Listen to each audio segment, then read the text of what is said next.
পার্কে ঢুকতেই দেখি মাটিতে লাখ টাকার আইফোন পড়ে আছে।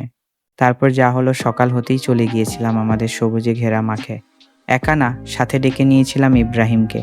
দুজনে মিলে ক্ষেত থেকে একদম টাটকা লাউ কেটে নিলাম, আর সকালের সুন্দর দৃশ্যটা ফ্রেমবন্দি করে নিলাম। বাড়ি ফেরার পথে দেখলাম একটা বাচ্চা পুকুরে ঝাঁপ দিচ্ছে।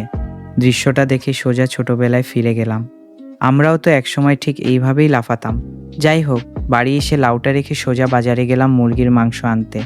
আজ শুক্রবার, তাই ঝটপট ফ্রেশ হয়ে রেডি হয়ে নিলাম জুম্মার নামাজের জন্য। নামাজ পড়ে খেয়ে দিয়ে ঘরে বসে বোর হচ্ছিলাম, তাই ইব্রাহিমকে নিয়ে প্ল্যান করলাম ট্রেন্ডিং নিম্বানি পার্ক থেকে ঘুরে আসি।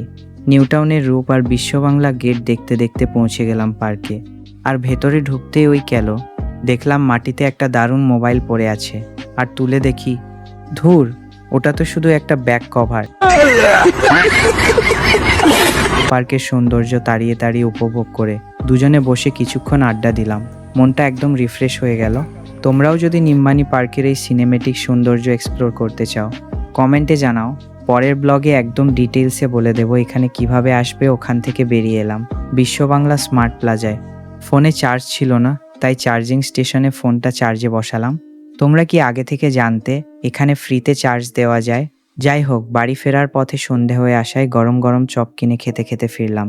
আজকের দিনটা এখানেই শেষ করলাম। দেখা হচ্ছে পরের ব্লগে।